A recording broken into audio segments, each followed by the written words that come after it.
prejudice. In fact, many words in the English language itself are derived from words pertaining to terror, emanating from religious backgrounds. For example, someone is a zealot. Zealot originally was an extremist Jewish sect who waged a ruthless campaign against the Romans in around 70 AD.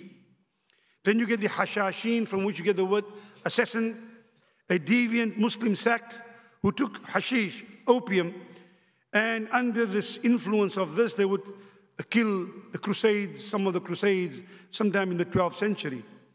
You have a word called thug, and a thug refers to a mid-19th century Hindu sect. They used to murder travelers in the name of their goddess Kali. So you can see all these words clearly indicate how some words relate to murder and violence have come and originated from a religious setting.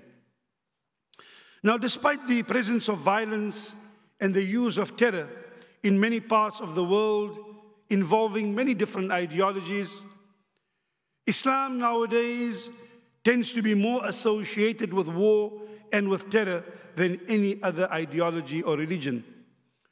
Though the very word Islam means peace, and notwithstanding a well-documented history of Islam's contribution to global civilization, Islam in most media and by many governments, primarily the more powerful governments like particularly right now, America and China, Islam is portrayed as an aggressive religion, and the term Islam is used most synonymously with terrorism than any other term.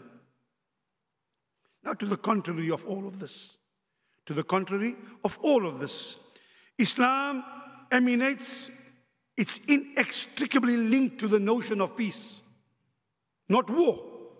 Because the very word Islam, from the root word salama, which implies peace, and also implies harmonious submission to the divine. In fact, one of the divine attributes, the divine names of the Almighty is As-Salam, the source of peace. Muslims, when we greet, we don't say hello, nor goodbye, nor good morning. We meet and greet wherever we are in the world, and we say, Assalamu alaikum, peace be unto you. We meet in peace and we depart in peace. And not only that, the final ultimate reward for human endeavor is paradise, and we call that paradise Darus Salam, the abode of peace. But what do we mean when we say peace? Some people assume that in a society where there's no violence or there are no socio-political disturbances, then that is a society in peace. That may appear so, but is not necessarily the case in every situation. We have to distinguish between positive peace and negative peace. Positive peace can be described as a harmonious relationship and the absence of violence in a society characterized by respect, by justice, and by goodwill among the members of that society. Then you call it a Darus Salam, or the state of peace. Negative peace is where there is no violence, apparently. There's no public disturbance, despite the authorities or the powers that be who may be unjust and tyrannical. In other words, the society appears peaceful, but because the society is silent in the face of injustice and of corruption and of tyranny. Islam does not promote that peace. Islam promotes positive peace. Because justice is of paramount importance in Islam, so much so, i'dilu huwa aqrabu littaqwa, justice is the closest social manifestation to piety. In fact, injustice is so abhorrent in Islam that there is a divine declaration. Allah Himself declares a divine declaration of self-prohibition. Not only has He made it haram for us, Allah declares He made it haram for Himself. Hadith The Rasul sallallahu alayhi wa sallam is inspired to say, according to Abu Dharr radiallahu anhu, عن النبي صلى الله عليه وسلم فيما يروي عن ربه عز وجل. Allah inspires the Prophet to say, يا عبادي إني حرمت الظلم على نفسي وجعلته بينكم محرما فلا تظالموا. O my servants, I have made injustice and oppression haram upon myself, and I have forbidden it amongst you. So therefore, never be unjust to one another. Hadith documented in the Sahih of Imam Muslim. As a matter of fact, all prophets who came throughout history, prophets who were beacons of light, models of excellence, teachers and liberators of humanity, among the primary mission of all of these prophets, وَلَقَدْ أَرْسَلْنَا رُسُلُنَا بِالْبَيِّنَاتِ وَأَنزَلْنَا مَعَهُمُ الْكِتَابَ وَالْمِيزَانَ لِيَقُومَ النَّاسُ بِالْقِسْطِ. They were sent in order that humanity, that people may live with justice. So despite the inextricable link, Ibn Taymiyyah rahimahullah, where Ibn Taymiyyah said, إِنَّ اللَّهَ يُقِيمُ الدَّوْلَ الْعَادِلَ وَإِنْ كَانَتْ كَافِرَةً وَلَا يُقِيمُ الظَّالِمَةَ وَإِنْ كَانَتْ مُسْلِمَةً.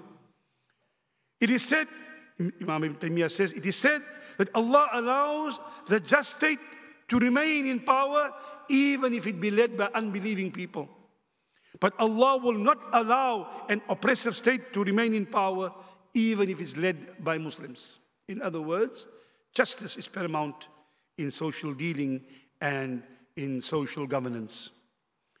Justice, therefore, is of such paramount importance that neither the religion of a person nor your hatred for someone, even if you hate someone for legitimate reasons, nor your hatred can cause you to swerve from justice. يَا أَيُّهَا الَّذِينَ آمَنُوا كُونُوا قَوَّامِينَ لِلَّهِ شُهَدَاءَ بِالْقِسْطِ وَلَا يَجْرِمَنَّكُمْ شَنَآنُ قَوْمٍ عَلَىٰ أَلَّا تَعْدِلُوا. O you who proclaim faith, stand out firmly for justice as witnesses to Allah. And even if you hate someone, you dislike someone vehemently, let not even your dislike or your hatred cause you to swerve from justice. اعدلوا, be just. هو أقرب للتقوى. That is the closest expression to piety. So, let us acknowledge the following points. 1, Allah, through the revelation, the sunnah of the Rasul, through his example, we find that Islam endorses positive peace, a peace based on the foundation of justice. Number 2, there cannot be any notion of Islamic governance unless it's based on universal justice, because people of faith and people of conscience always support the legitimate aspirations of the oppressed, whoever their oppressed may be and wherever they may be. And point number 3, it is our collective duty as people of faith and people of conscience to perpetuate the mission of prophets who came throughout history. And we know that among the primary mission of these prophets, whom we say we emulate, among their primary missions was the manifestation of justice. أقول قولي هذا وأستغفر الله والسلام عليكم ورحمة الله.